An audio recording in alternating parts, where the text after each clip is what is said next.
Hello, and welcome to the I'm Logged In, Now What? A Grants Portal Overview webinar. So here's our Grants Portal login page. This is what it looks for you when you go into the page. You have your username and password. If you haven't registered your organization, you can do that down here, and then you sign in. So we're going to go ahead and get logged in.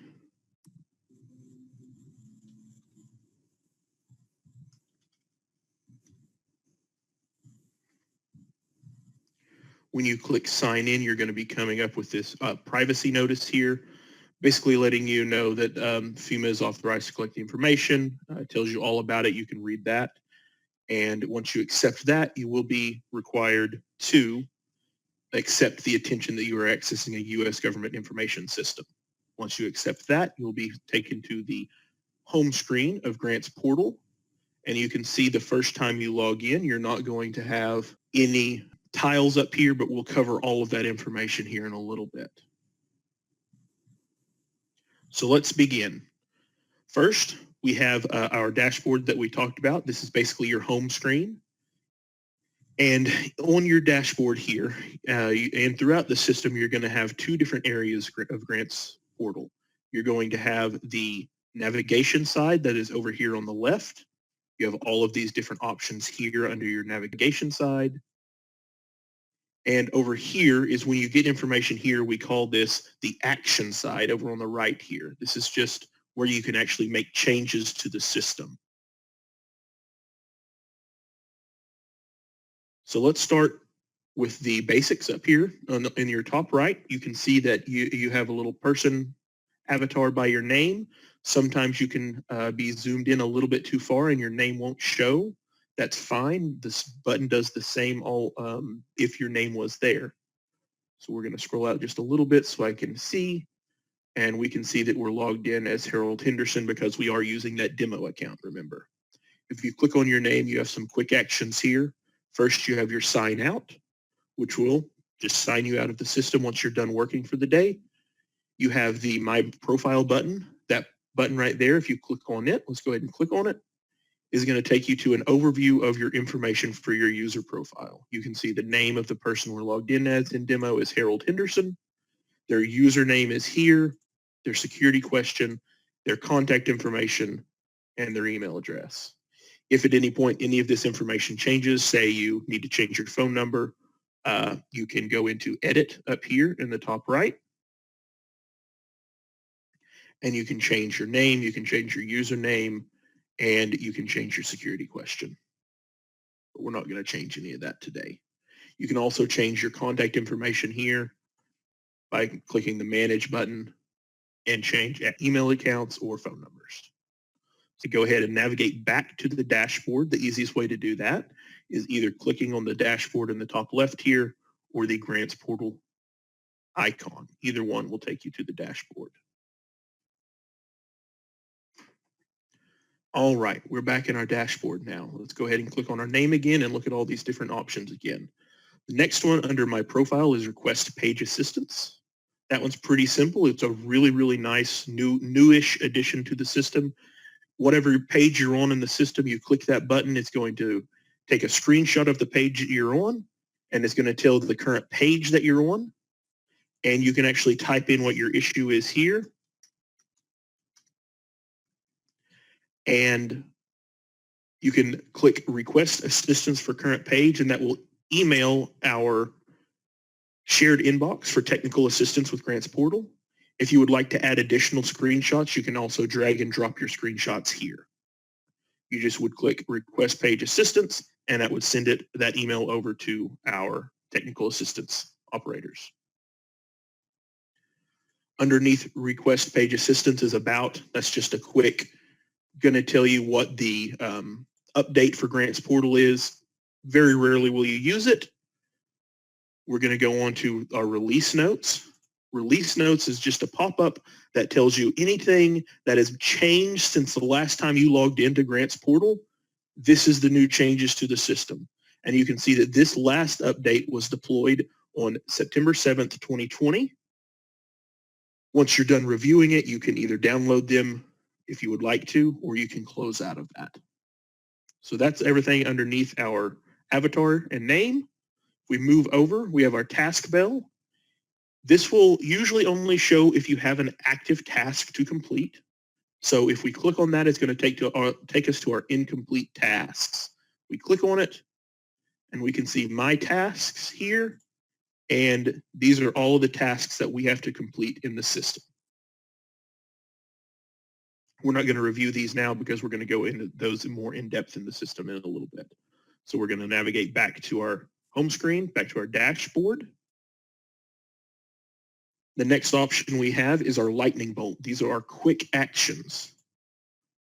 You can use these actions quickly to submit or access projects for your organization. So you have 3 different options here. We have the option to go straight to submitting a project application.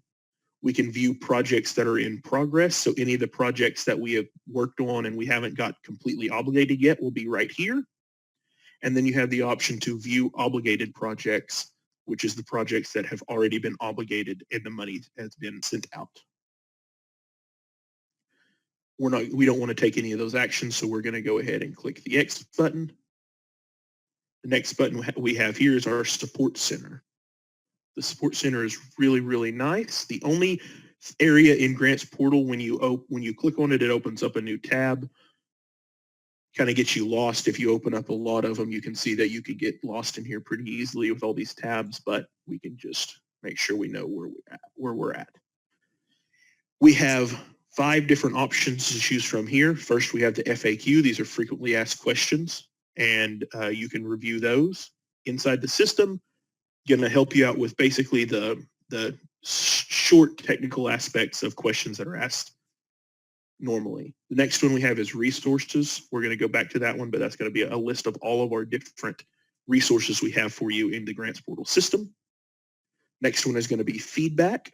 If you click on that, you'll bring up this pop up here, and it'll tell you can email this email address if you're having any issues or have identified an opportunity for improvement in the Grants Portal system, recommend updates to the system, or recommend bugs that you see be taken out. We can close that.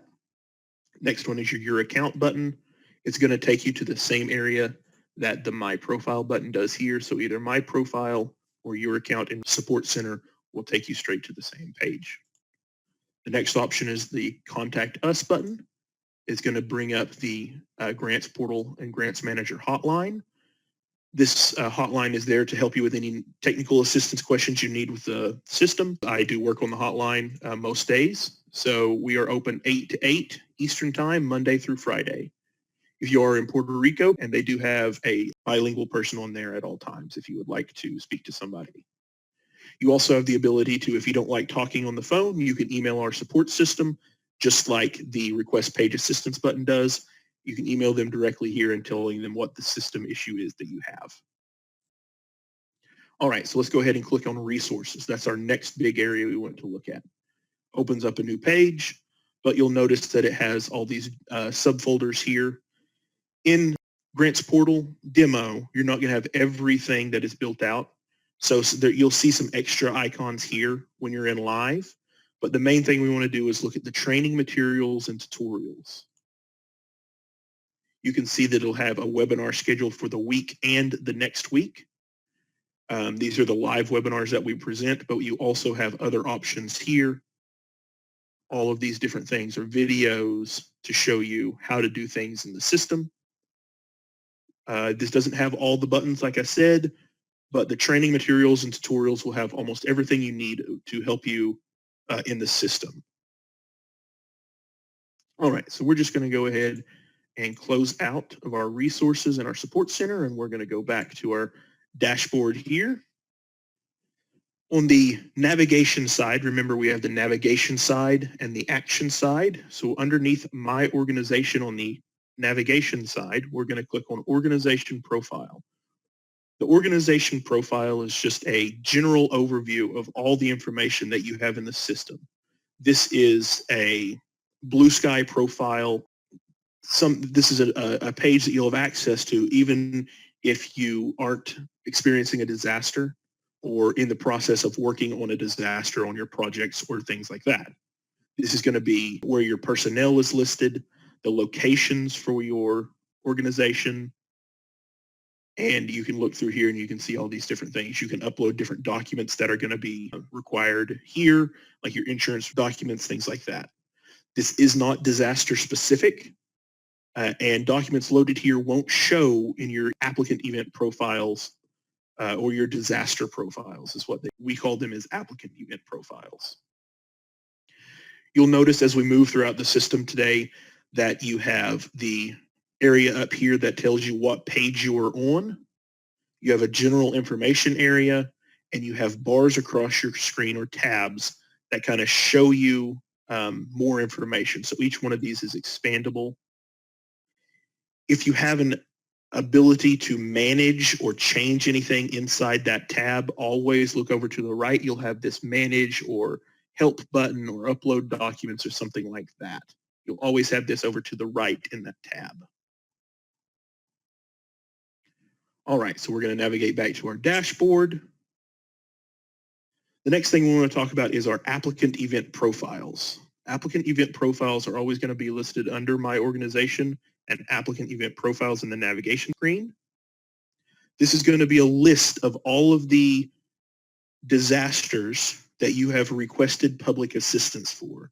You can see the event number here, the event name, what your status is, and the process step that you're in. And you'll notice that each one of these columns you can filter by. And this is the same on all of the different ones throughout the system. When you have a list of different things here, you can filter by columns, and you can show and hide extra columns. And I'll show you that button here in a little bit. But we're going to go ahead and dive into the PAOM disaster, which we're eligible for, and it is pending grant completion. Go ahead and click on the magnifying glass there. We're going to run through the information that's listed here. Remember, this up here is the page that we're on, the applicant event profile. And you can see that this is the applicant event profile for the City of Friday in the disaster event public assistance OM, PAOM. And we have our different general information here, the name, the type of organization you are, the status of it, some different deadlines, dates, things like that. Then we have our event information. So this is the disaster information over here, when it was declared, the incident start date, things like that. Again, you'll see this page looks really familiar to the organization profile because Grants Portal is meant to be easy for you to understand where everything is. As long as you know where you're at, on what page you're on, you should be able to navigate to the area that you want to. If we look underneath here, we're going to review all of these different tabs. First, we have the stats/summary tab. It's going to give a cost summary. And most of these are approximate cost on most of these. You can see that our approximate cost for this disaster is $23 million. We have 5 projects in there, and you can tell where the projects are, if they're at the Joint Field Office in FEMA, if they're in the Consolidated Resource Center, which is the area where all the projects go to get scoped and costed, and how many projects are applicant signed. So how many have come out of the CRC and the applicant you have signed off on. Tells you a little bit about the damage summary and our work order summary. Work orders are anytime FEMA needs to go out and review physical damage to a location, they assign what's called a work order to that location. Next tab down is going to be our staff/contacts tab. This is a big tab to remember where it's at. Here you're going to be listing all of the different people who are going to help you and assist you in the grant process. So you have your FEMA contacts here. We have our primary PDMG. PDMG is short for Program Delivery Manager. That's just your person that works for FEMA that is going to be your point of contact to assist you with any of your questions throughout the process. Then you also have, if you have an alternate Program Delivery Manager assigned, you'll have their information here. Here we have the applicant recipient contact. So applicant is going to be the organization personnel that's requesting the public assistance. Recipient is going to be your state, tribal, or territorial people that are there as your pass-through entity to assist you with the project also. And you can see that it says recipient here. That means you can reach out to them also if you have any questions. Next one we have is our locations. You can just review the locations that are listed in here. If your organization has multiple locations that it operates out of, you can have multiple locations here. Next one is our preliminary applicant information. We open that one up. You can have a summary of your request for public assistance. This tab here is relatively new. It was deployed in the September 7th sprint. If you submitted an RPA before the September 7th update, you will not have anything listed in the RPA summary. If you click on your applicant impact survey, this is again a new section, but if you submitted your RPA before the update to the system, you won't have anything here. But if you submit your RPA after the update, so after September 7th, you will have more questions to answer up front. And these questions help us assess the impact of the disaster for your organization. And it helps FEMA determine if you will need a program delivery manager or if you're going to be okay walking yourself through the process of the grant. If you don't have a program delivery manager, your applicant impact survey will replace what was called the exploratory call. The exploratory call was your first kind of call with your FEMA rep, but since you don't have a FEMA rep, this is what's going to take place of that. And if you do not have a program delivery manager assigned, you will not be expected to complete a recovery scoping meeting, which would be a first substantial meeting between the applicant and FEMA or the state. If you don't have a PDMG assigned, there's no ability to have a meeting. So what you would have to do is complete what's called a recovery scoping video. You watch the video and certify you've watched the video and complete it, and then you would be able to move on to processing your project applications. Next one you have is going to be messaging. If we open up that, this is a really nice way. We don't have anything here. Your discussions tab is really nice way to keep all of your discussions about your grants inside of Grants Portal and Grants Manager. If you create a discussion here, everybody that is assigned to this, your applicant profile or subscribe to this applicant profile will be notified via an email, letting them know that there was a discussion started inside the applicant profile. And to reply, they would need to go back into Grants Portal or Grants Manager to reply to that. That keeps everything inside there. There's no need to PDF emails or things like that. You can find it in the discussions tab here. Next one is our damage inventory. Damage inventory is just the basis of all of the grants processes. Everything is built off of a damage inventory. If you're in a non-streamlined disaster, the process is to create a damage inventory for each of your damages, your physical or possibly your management costs. And off of those damage inventories, you would create projects. If you're in a streamlined disaster, though, you create a streamlined project application, and out of that streamlined project application, the system creates your damage inventories. The next information here is our exploratory call information and a recovery scoping meeting. It'll tell you all the information that was listed in there. If you have any notes, you can see the attendees for the recovery scoping meeting if you had one. But we're just going to go ahead and move on to follow-up meeting. This is a really nice area in the system where you can actually schedule meetings inside here to kind of keep everybody on the same page. So your FEMA program delivery manager could schedule a follow-up meeting and everybody inside of Grants Portal can keep track of those meetings. Next one is our site inspection work orders. Remember earlier we talked about work orders being the times that a FEMA rep will come out to your physical damage and review the damage that's been taken to your facility or your location. This is where all of those will be found. You can see we have work order requests and work orders. What's the difference between work order requests and work orders? Well, firstly, you have to request a work order, and once somebody says they're okay with it, it becomes a work order. Pretty simple. Next area down here is the big area that we're going to dive into here in just a minute, but our projects tab.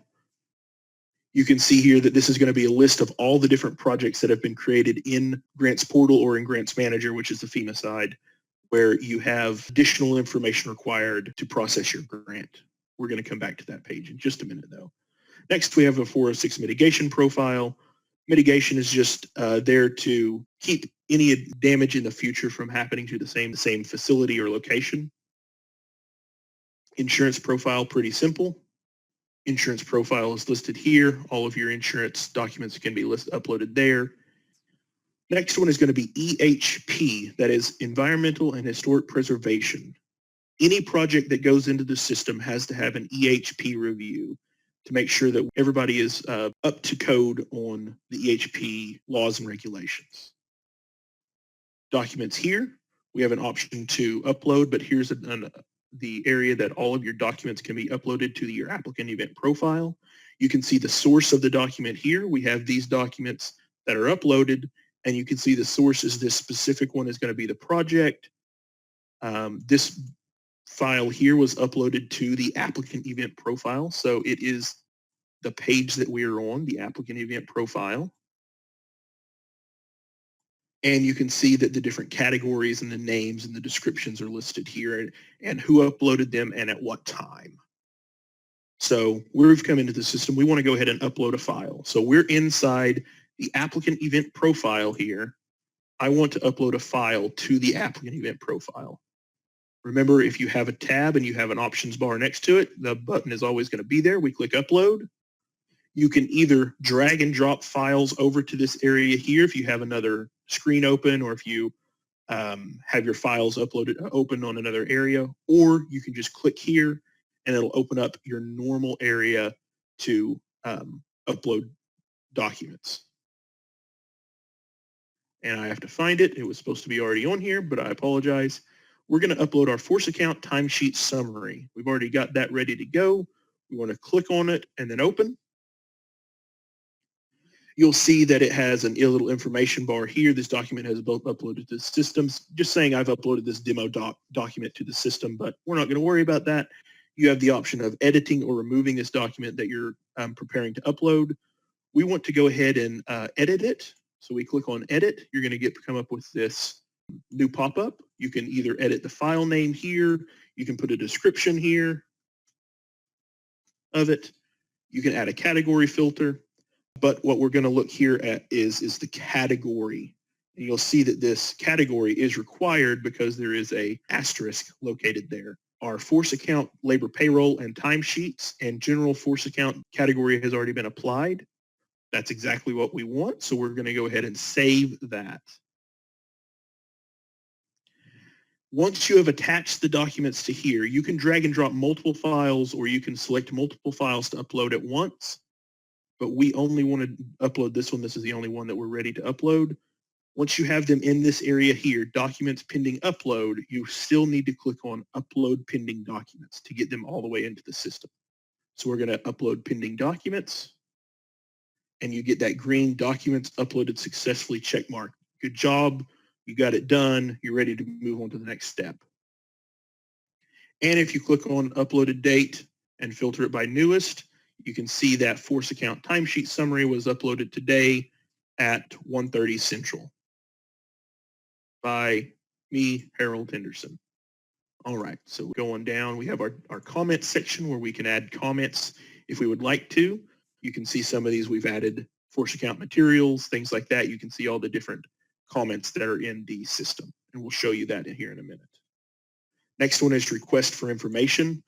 You will hear this referred to as an RFI. Request for information is just anytime FEMA requires additional information to substantiate the grant that you're requesting, they're going to send out what's called a request for information, and all of those will be listed here in your applicant event profile, and we'll dig into that here in a little bit later. Next step is history. Last one we're going to talk about on here. History, anything that takes place in Grants Portal has an action log for it. So you can see that today at 1:30 Central Time, you can see that I uploaded a document force account timesheet summary. Everything that takes place in the system is documented here. All right. Next thing we want to do is talk about our projects. If we go back up to projects, open that up. We want to go in and finish some information on one of the projects we've worked on. So if we go to our project roads and bridges, and it is pending initial project development, that's the first step in the process where we can actually make changes to the project. We want to go ahead and dive on into it, click on the magnifying glass, and now we are in the project. Notice up here, we have that information that we had earlier. We're in the City of Friday organization inside that event, but now we have this bold area here that we're in the project roads inside the applicant event profile of City of Friday inside the event PAOM. So this is sometimes referred to as the breadcrumb trail, and we'll show you how that works later. But just remember, this kind of it tells you exactly where you're at, how far you are into the system. It says this project is pending initial development. That means it's just in the first step. So you have this yellow bar across your screen. If you have this yellow bar across your screen, you will know that you can make changes to this page. And it tells you here, this is the things that you can make changes to. You can view your project EEIs or complete your scope surveys. So we're going to view project EEIs. And I know you're asking yourself, what is EEIs? FEMA and all these acronyms, right? We're going to go to our essential elements of information. That just means that they're additional questions and the required documents to substantiate the grant. So our essential elements of information usually are referred to as EEIs. And you notice that we have an option to manage EII Answers, and we have these two EEIs that are pending applicant response. So this is the ones we want to go to. If we go to manage EII Answers, you can see that this, you need to review the EEIs included in this project, and you have these questions that are asked down here. So you'll notice here, doesn't really look like it at first glance, but if you click there, that is a drop down to show you the different EEIs that you have to answer, your different questions you have to answer and documents you have to provide. So we know that we want to answer this one, the force account, what work performed by. We know that work was performed by our own employees, our force account employees. So we're going to go ahead and click yes on that. And you'll notice that a drop down comes up and new questions are asked now. Force account labor, yes, right? We had force account labor. We just uploaded the timesheets for that. Has the work started? Yes. You need to describe the work.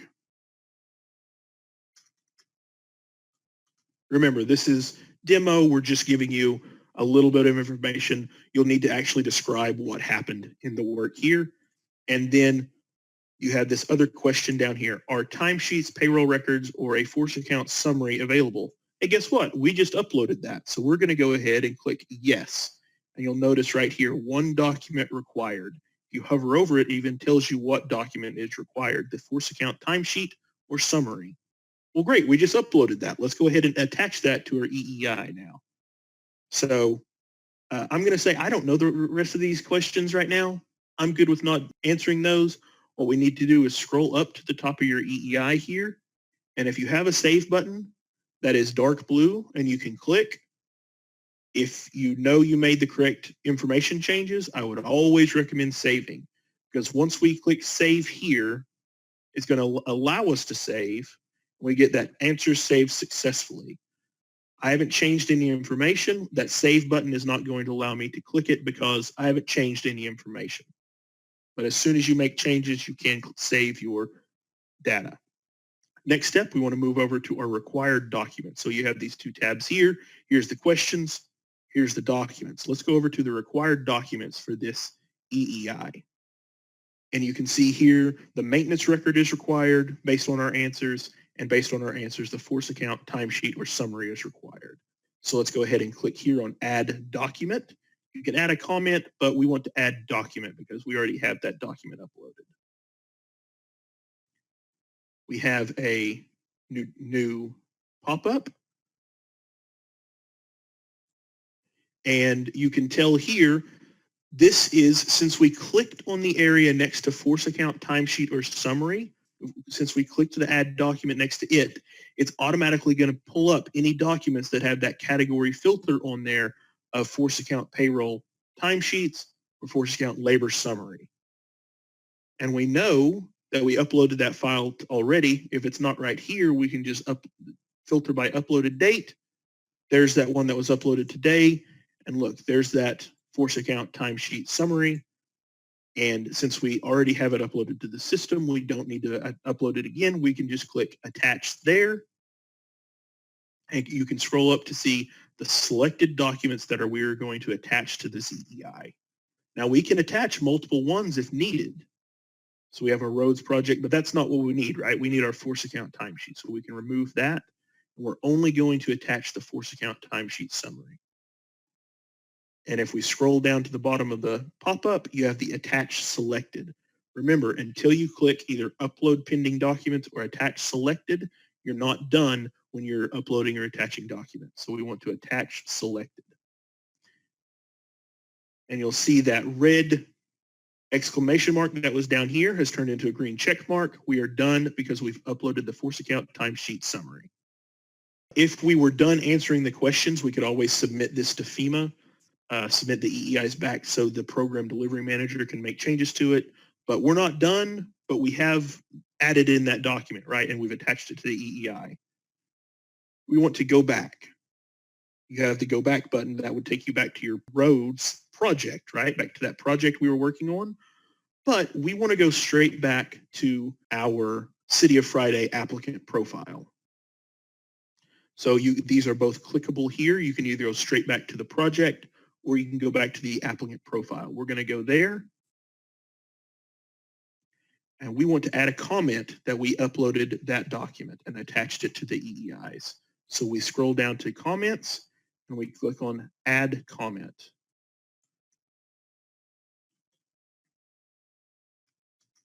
And we're going to add on our comment.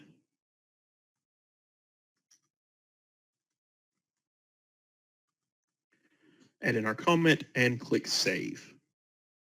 So comment added successfully, great. One thing we want to show you in the comments section, we filter it by date added. You notice this options button is available here for this comment and this comment only.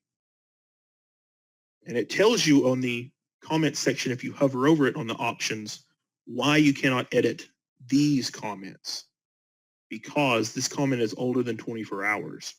If you add a comment to the system, you can edit it up to 24 hours after it's added. After that, the comment is in there and there's no way to change it. If we wanted to click on options, we could either edit that comment or remove it before that 24-hour time period has expired.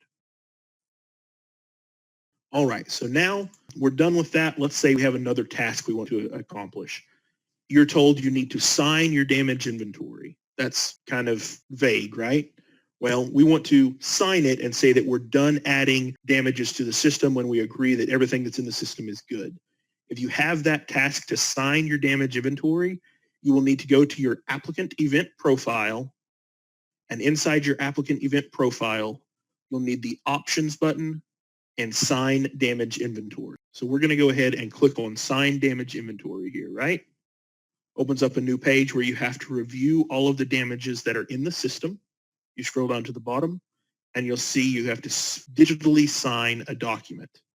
You click your signature here. You can click here to sign. That'll bring up a new pop-up and you'll need to type in your name. If you like to change your signature style, you can. I like cookies, so I'm going to put my signature style as cookie. And your password, you would enter in your password for gaining access to Grant's portal. This is not a password you use for your computer or anything. It's specifically the one that you use to log in to Grant's portal.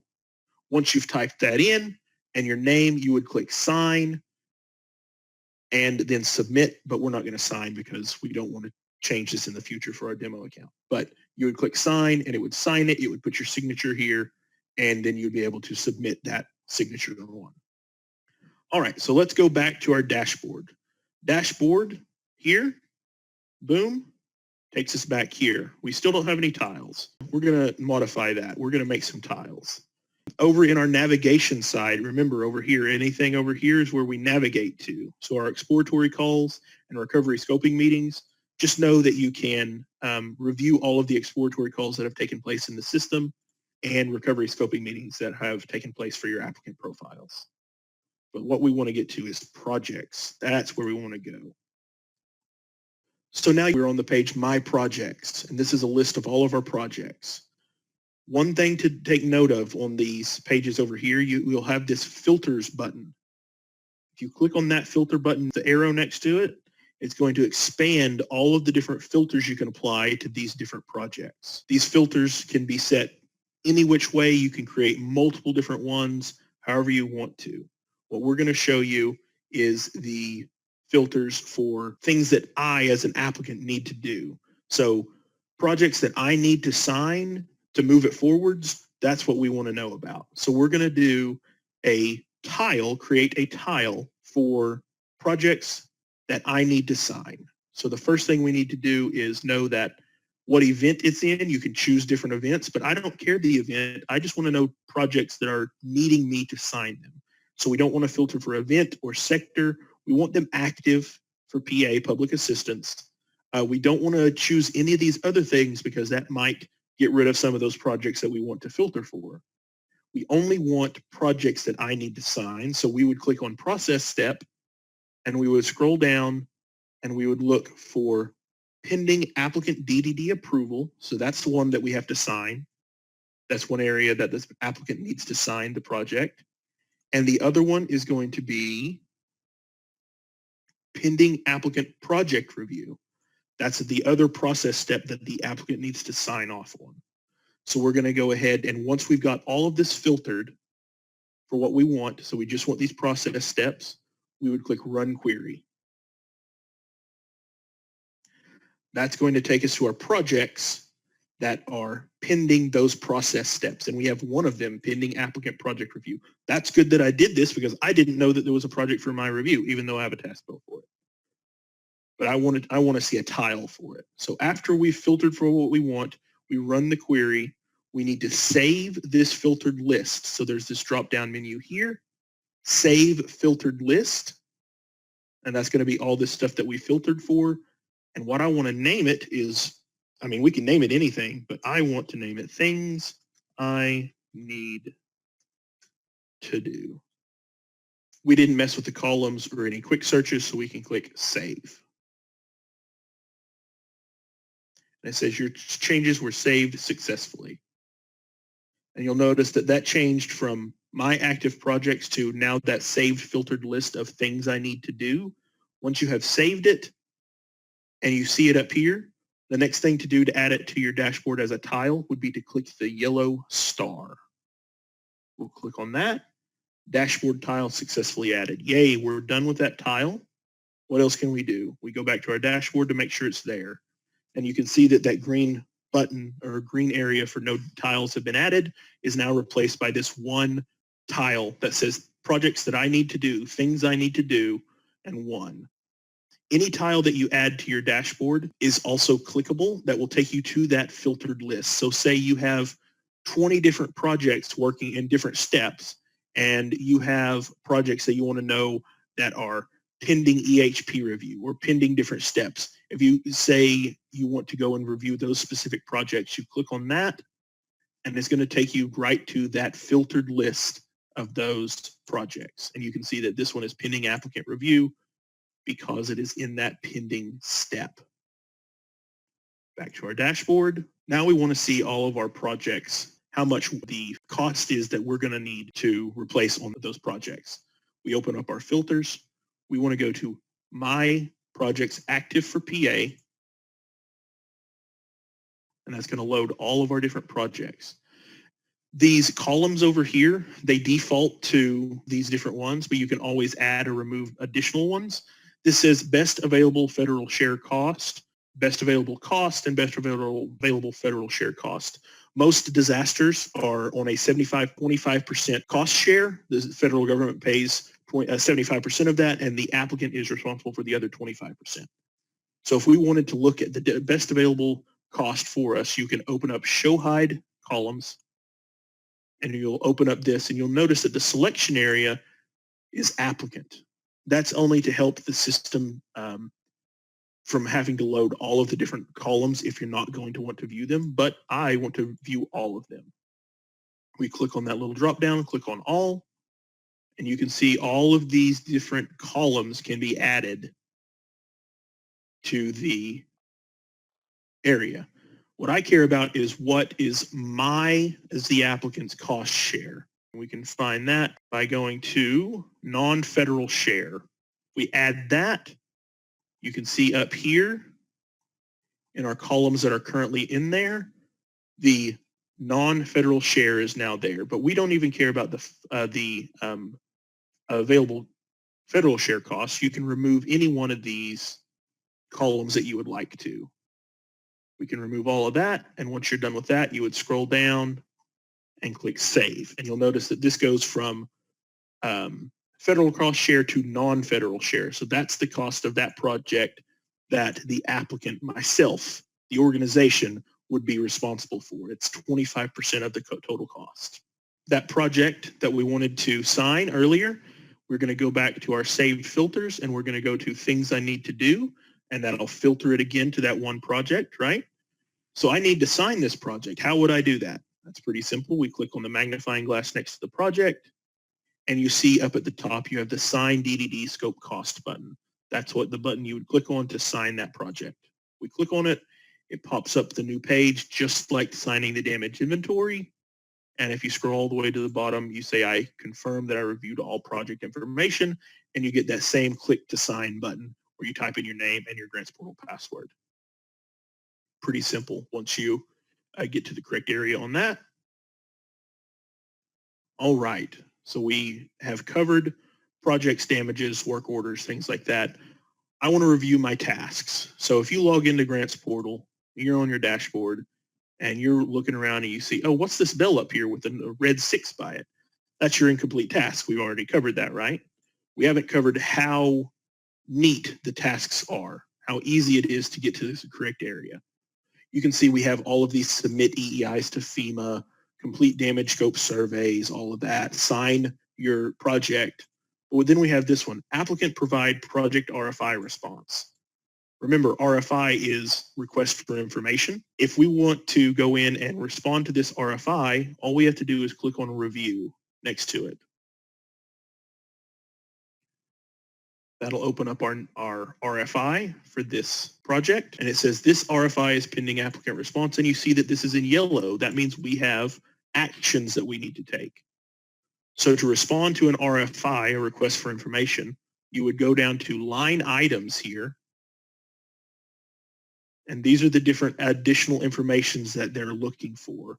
They would have a reason here, and you could click on options, and you can either upload an RFI line document to satisfy that additional information request, or you can upload a response where you can type in exactly what information they're asking for if you would like to do that. And then you would save. All right, let's go back to our dashboard.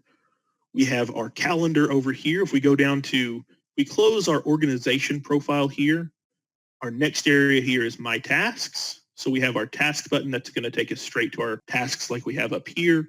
We have our RFIs that are going to take you to our open RFIs.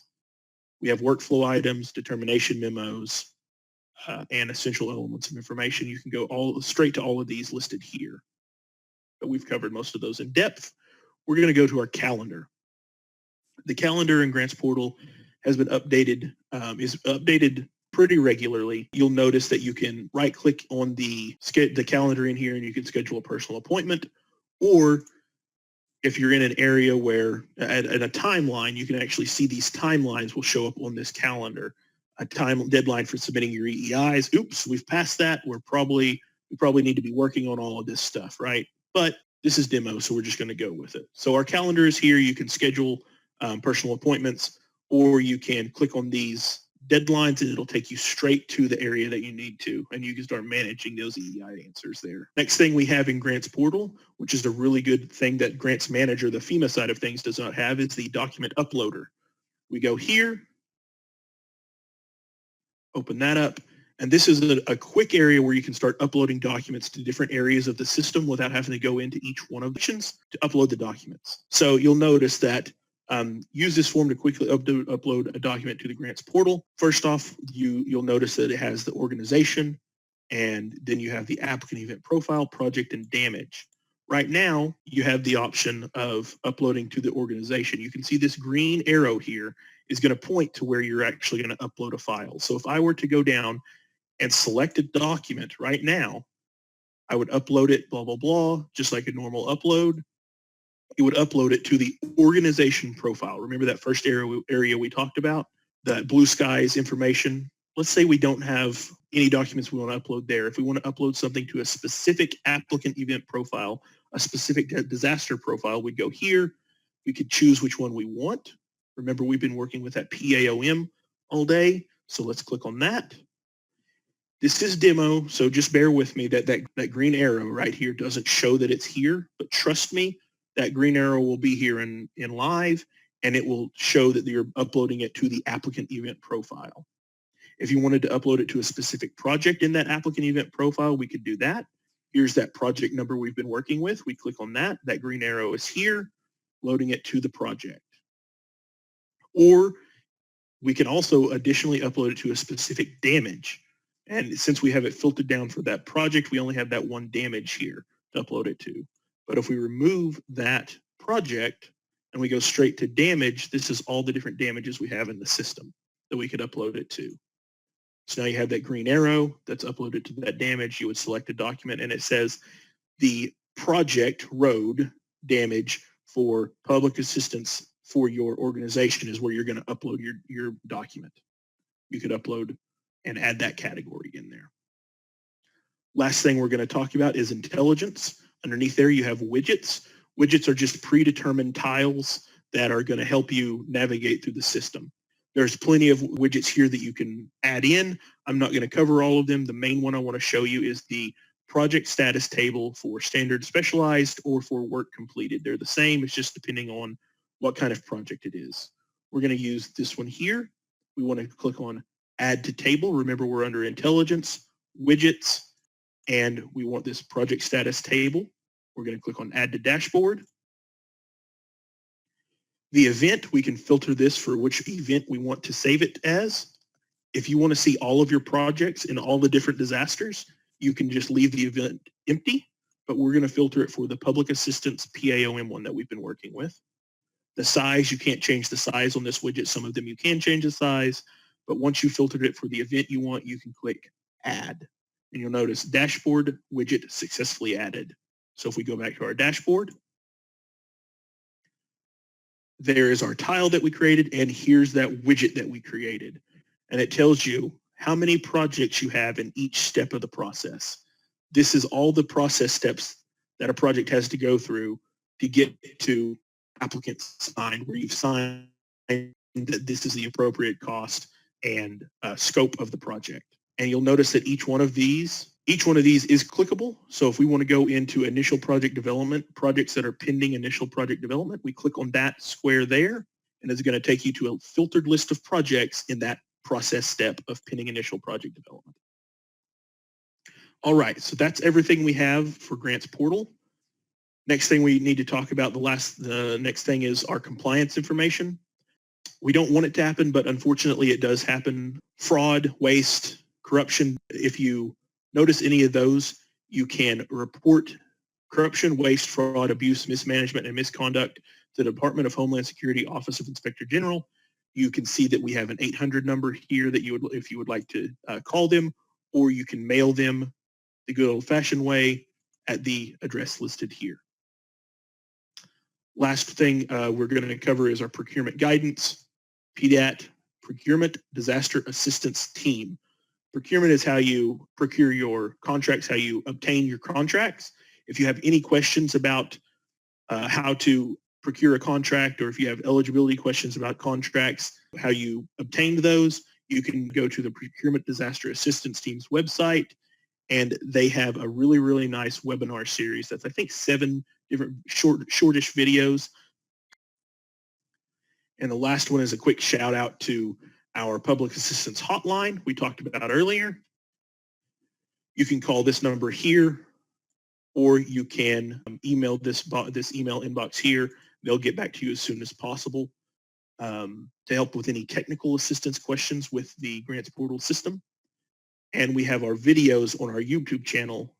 You can follow the link that will be provided in the chat, or you can search FEMA Grants Portal on YouTube, and you're looking for this one here. That's going to have all of our different YouTube videos to assist you throughout the grants process.